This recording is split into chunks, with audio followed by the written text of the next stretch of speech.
देखिए यहाँ पर एक चैप्टर है और इस चैप्टर का नाम है मैडम राइड्स द बस। इसको लिखा है, किसने लिखा है? इसको लिखा है वाल्लिका नन ने लिखा है। ओके, तो ध्यान दीजिएगा बच्चा, इसके बारे में पहले पढ़ते हैं है क्या। ओके, तो आप देख सकते हैं शॉर्ट में, lesson madam rides the bus is about a brave 8 years old। मतलब ये कहानी जो है 8 साल की है ना, 8 साल की बच्ची की कहानी है। Who had a strong Dzire, जिनके पास एक बहुत अच्छी मतलब एक इच्छा, बहुत बड़ी इच्छा है।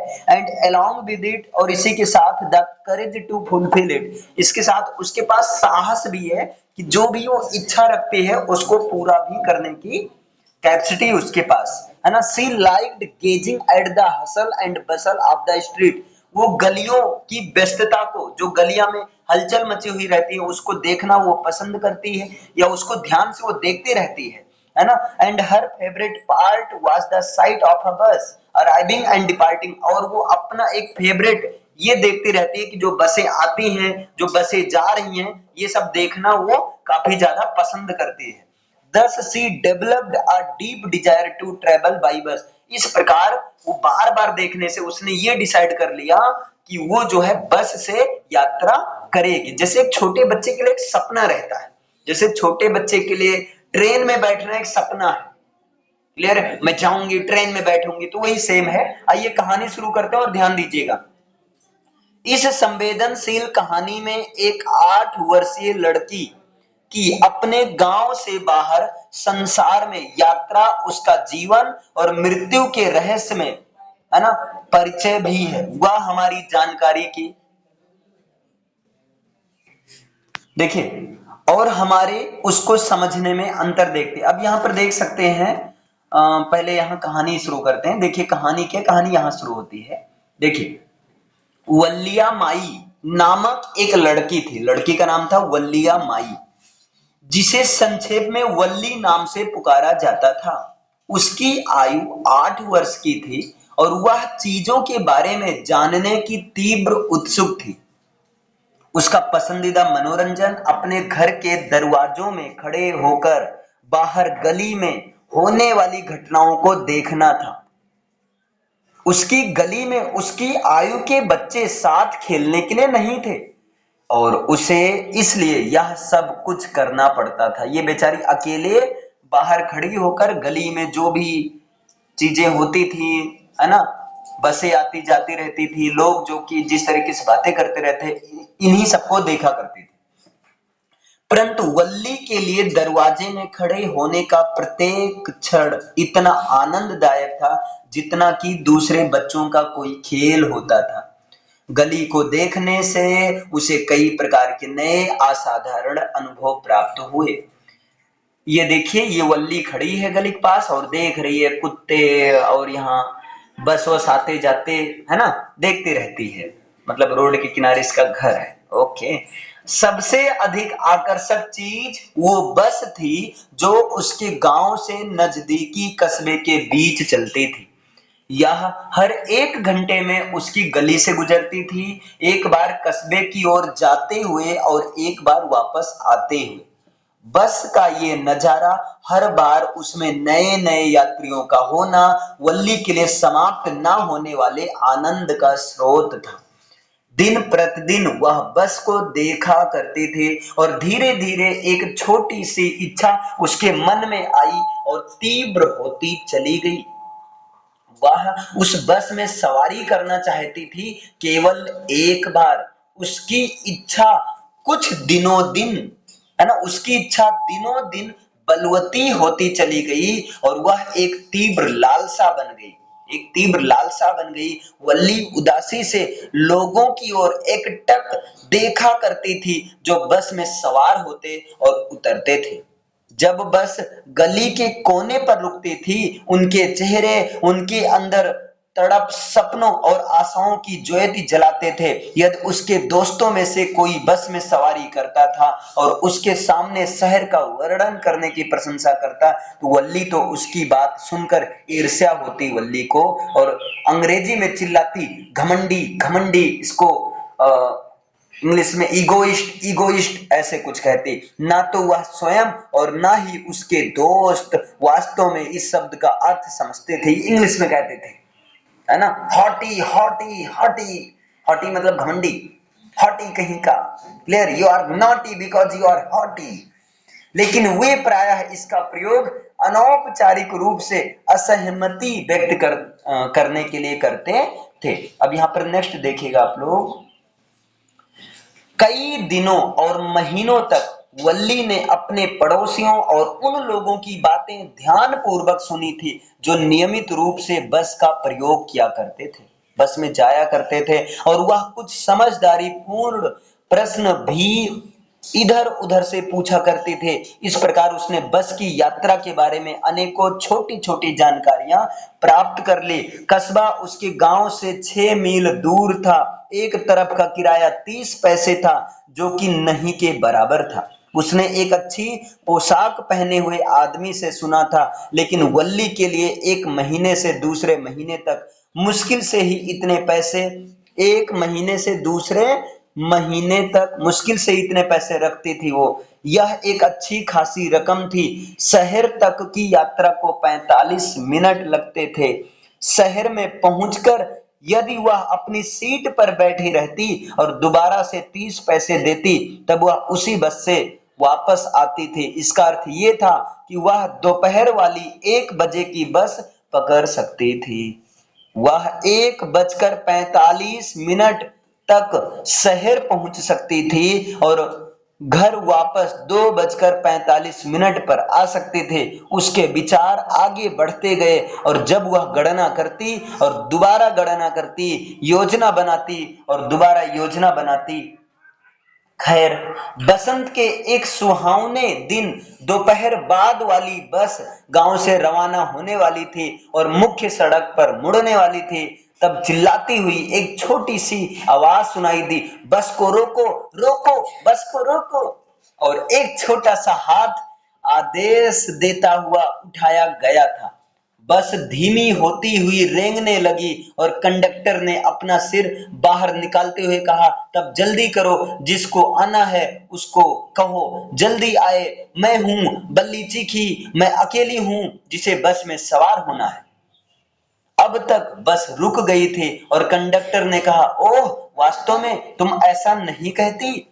हाँ, मैं बस से केवल शहर जाना चाहती हूँ, वल्ली ने कहा, या बल्ली ने कहा, जो अभी भी बस से बाहर खड़े थे। और ये रहे मेरे पैसे। उसने कंडक्टर को कुछ सिक्के दिखाए। ओके ओके, परंतु पहले तुम बस में चढ़ जाओ, कंडक्टर ने कहा, और उसकी चढ़ने में सहायता करने के लिए अपना हाथ आगे बढ़ाया। बुरा मत मानना, उसने कहा, मैं खुद बस में चढ़ सकती हूँ, तुम्हें मेरी सहायता करने की आवश्यकता नहीं है। ऐसा कौन कह रही है? बल्ली कह रही, परेशान ना हो मैं, है ना। आगे देखिए, कंडक्टर एक हंसमुख मजाक करने वाला शौकीन आदमी था, एक मजाक करने वाला शौकियाबाज था। ओह, कृपया मुझसे नाराज ना हो मेरी अच्छी मैडम, उसने, छोटी सी है ना, उसने कहा, यहाँ ठीक सामने सीट पर बैठ जाओ, कृपया प्रत्येक एक तरफ हो जाएं और मैडम के लिए रास्ता दे। वैसे मजाक करने लगा, अरे मैडम परेशान ना हो, आओ आओ सब लोग एक तरफ हो, मैडम के लिए रास्ता दो। बेचारी 8-9 साल की थी। अब आगे देखिए, यह दिन का समय था और बस में केवल 6 या 7 यात्री थे। वे सभी बल्ली की ओर देख रहे थे और कंडक्टर के साथ हंस रहे थे। बल्ली को लज्जा महसूस हो रही थी। प्रत्येक की नजर यानी कि आंखों से बचते हुए वह तेजी से एक खाली सीट पर गई और बैठ गई। क्या अब हम चल सकते हैं मैडम? कंडक्टर ने मुस्कुराते हुए पूछा। मैडम, क्या हम चल सकते हैं? तब उसने अपनी सीटी 2 बार बजाई और बस एक दहाड़ के साथ आगे बढ़ी। यह एक नई बस थी। इसके बाहरी साइडों पर हरी पट्टियों के साथ चमकीला सफेद पेंट किया गया था। अंदर की तरफ सिर के ऊपर के डंडे चांदी की तरह चमकते थे। बल्ली के ठीक सामने शीशे के ऊपर एक सुंदर घड़ी लगी हुई थी। सीटें कोमल और आरामदायक थीं। बल्ली ने सब कुछ आंखों से देखा, परंतु उसने बाहर देखना शुरू किया तो उसे पता चला कि खिड़की के निचले भाग में लगे मोटे कपड़ों मोटे कपड़े के कारण वह सही ढंग से नहीं देख पा रही थी, इसलिए वह सीट पर खड़ी हो गई और पर्दे के ऊपर से देखने लगी। बस अब एक नहर के किनारे के साथ साथ चल रही थी। सड़क बहुत ही संकीर्ण था। इसके एक तरफ नहर थी, इसके पीछे पाम हरियाली से भरे खेत थे। नहीं सॉरी, इसके पीछे पाम मतलब खजूर के पेड़, घास के मैदान, दूर पर्वत और नीला नीला आकाश था। दूसरी तरफ एक गहरी खाई थी और फिर अनेकों एकड़ हरियाली से हरे भरे खेत थे। हरियाली ही हरियाली जहां तक आंखें देख सकती थी। ओह, यह बहुत ही अद्भुत था। अचानक वह एक आवाज सुनकर चौंकी। सुनो बच्ची, आवाज ने कहा, है ना, आवाज ने कहा, सुनो बच्ची, तुम्हें इस तरह खड़े नहीं होना चाहिए, बैठ जाओ। अब देखिए क्या होता है। हाँ, एक मिनट बच्चा। हाँ ठीक है, ये आपके सामने आ गया। नीचे उड़ते हुए उसने देखा कि कौन व्यक्ति बोला, मतलब नीचे बैठते हुए उसने देखा कि कौन व्यक्ति बोला था। वह एक बूढ़ा आदमी था जो वास्तव में ही उसके लिए चिंतित हो उठा था, लेकिन वह उसके ध्यान देने के कारण नाराज थी। वहां पर कोई नहीं है जो एक बच्ची हो, उसने गर्व से कहा। मैंने प्रत्येक यात्री की भांति 30 पैसे किराया दिया। कंडक्टर ने दखल दिया। ओह सर, परंतु यह बड़ी लेडी है। क्या आप सोचते हैं केवल एक बच्ची अपना स्वयं का किराया अदा कर सकती है? बल्ली ने गुस्से से कंडक्टर की ओर देखा और कहा, मैं एक मैडम नहीं हूं, कृपया इसे याद रखें और दोबारा मैडम मत कहें। और उसने और तुमने मुझे अभी तक मेरी टिकट नहीं दी है। मैं याद रखूंगा, कंडक्टर ने कहा, उसकी आवाज की नकल करते हुए। हर कोई हंसा और धीरे धीरे बल्ली भी हंसने लगी। कंडक्टर ने एक टिकट काटी और उसको दे दी। बैठ जाओ और अपने आप को आराम दो। तुम्हें क्यों खड़ा रहना चाहिए जब तुमने एक सीट के लिए पैसा अदा किए? क्योंकि मैं खड़ा होना चाहती हूँ, उसने दोबारा खड़े होते हुए उत्तर दिया। क्योंकि मैं खड़ा होना चाहती हूँ, इसलिए जो है मैं खड़ी रहूंगी।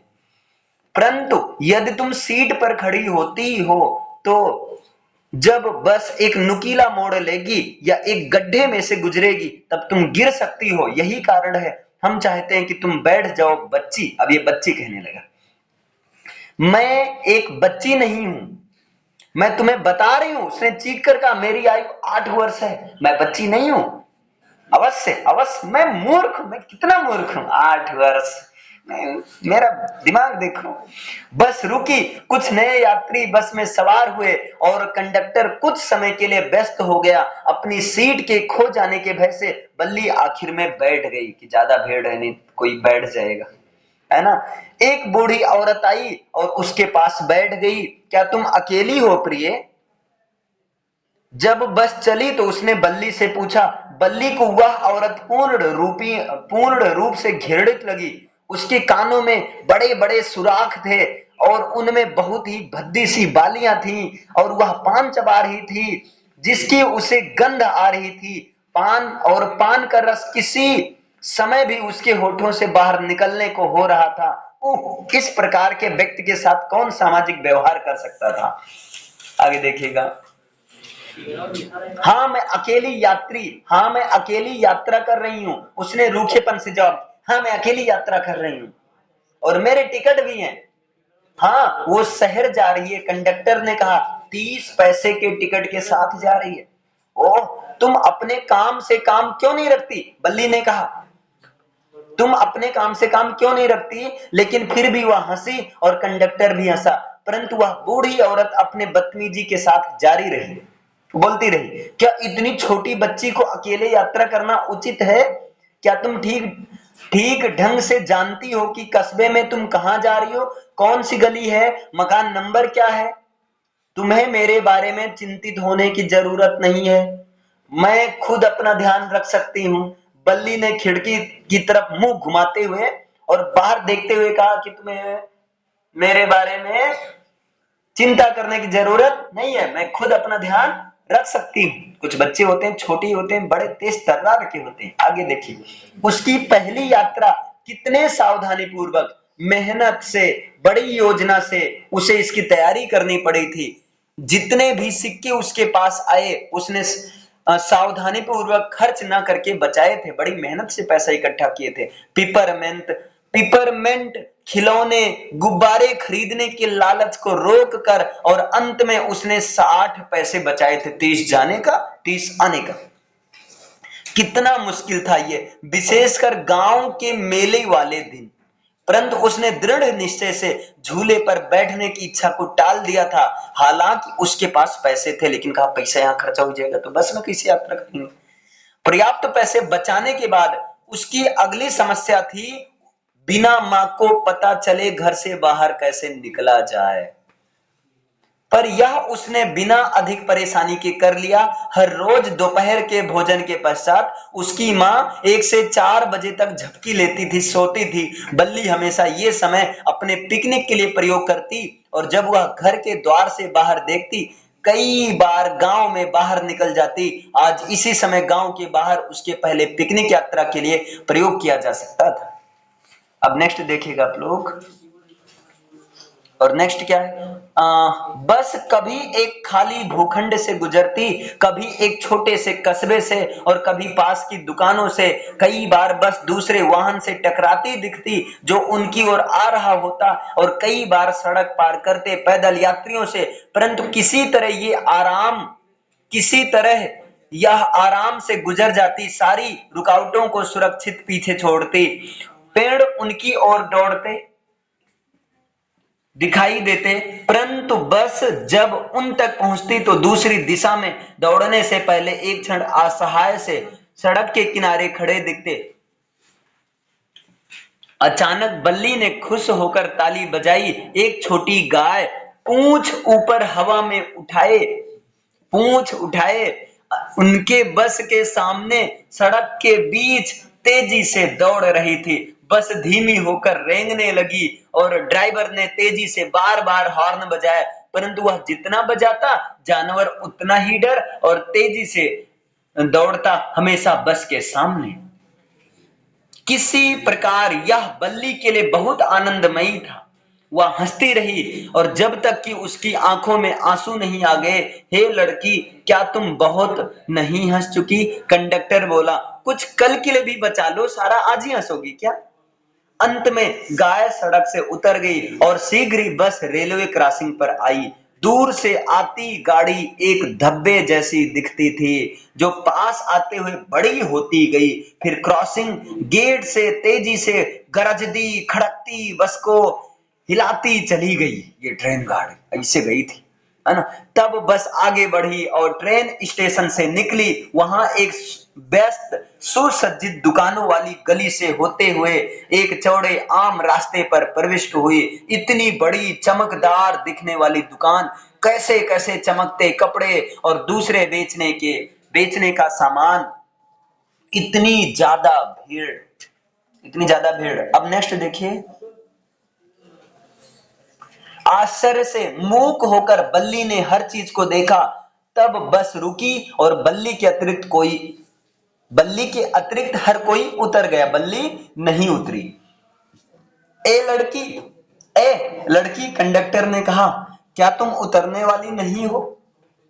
तुम्हारे 30 पैसे तुम्हें यहीं तक लाते हैं। नहीं, बल्ली ने कहा, मैं इसी बस से वापस जाऊंगी। उसने 30 पैसे और अपनी जेब से निकालकर कंडक्टर को थमा दिया। लो, मैं फिर इसी पैसे से वापस जाऊंगी। क्या कोई बात है? नहीं, कोई बात नहीं है, मैं बस की सवारी करना चाहती हूँ बस। क्या तुम ये नजारे नहीं देखना चाहती? अब जबकि तुम यहाँ आ गई हो अपने आप, ओह मुझे बहुत डर लगता है। लड़की की बात करने के तरीके से प्रसन्न होकर कंडक्टर ने कहा, पर तुम बस में आते हुए तो नहीं डरी?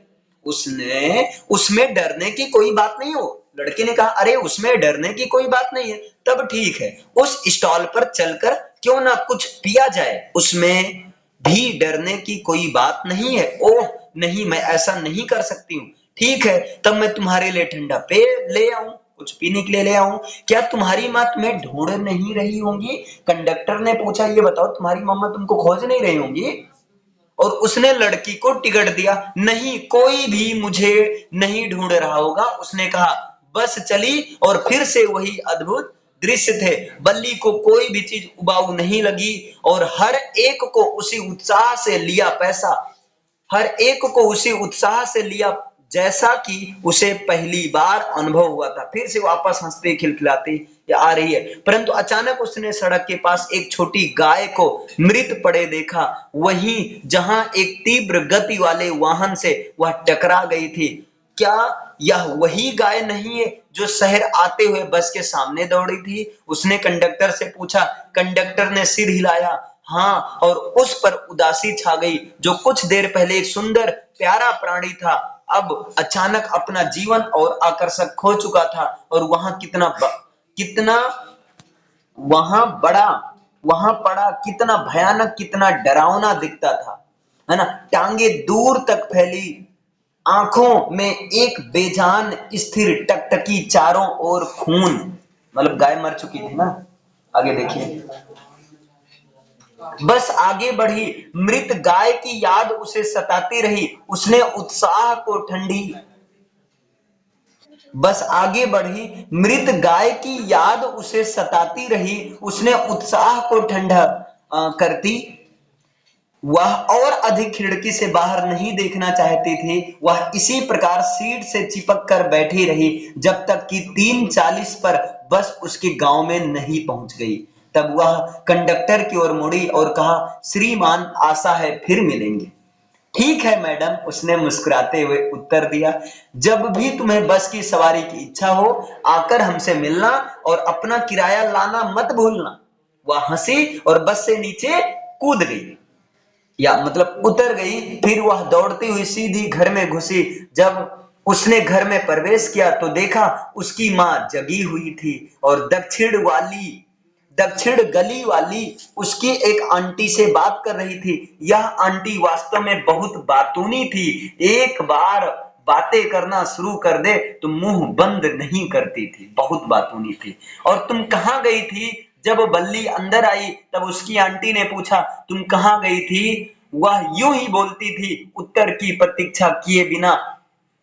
इसलिए बल्ली केवल मुस्कुराई और उसकी माँ और आंटी फिर से बातचीत करने लगी। मतलब एक ये आंटी ऐसे पूछत रहे, हमेशा ही पूछते रहती है, ये कुछ बोली ही नहीं। आगे देखिए। हाँ, तुम ठीक कहती हो, उसकी माँ ने कहा। हमारे बीच और बाहर की दुनिया में इतनी सारी चीजें हैं, हम हर एक चीज के बारे में कैसे जान सकते हैं? और जब हम किसी चीज को जान भी जाते हैं तो प्रायः उसे पूरी तरह समझ सकते हैं क्या? अरे हाँ, सांस ली बल्ली। बल्ली ने कहा, अरे हाँ, क्या? उसकी माँ से पूछा, आप क्या कहते हैं? ओह हाँ, बल्ली ने कहा, मैं सिर्फ आपसे सहमत हो रही थी कि हमारे जाने बिना कितनी चीजें होती हैं। छोटी सी लड़की है ये, उसकी आंटी ने कहा। अभी ये क्या जाने की बच्ची, छोटी सी लड़की है, और फिर भी कैसे हमारी बातचीत में रुचि लेती है, जैसे कि वो बड़ी औरत हो। ऐसे बात बीच में आती, बात करने लगती जैसे बड़ी की औरत है ना। अब देखो आगे क्या है। बल्ली अपने आप पर मुस्कुराई। वो नहीं चाहती कि वो उसकी मुस्कान को समझे, परंतु उसके ज्यादा पास अवसर भी नहीं थे। क्या थे? उसके पास अवसर भी नहीं थे। क्या थे? मतलब बल्ली मुस्कुराई कि अभी आंटी को पता, हम दुनिया घूम के आई थी। ये कुछ बोली नहीं, कही कि बोली अभी रायता फैल जाएगा। ओके, क्लियर है?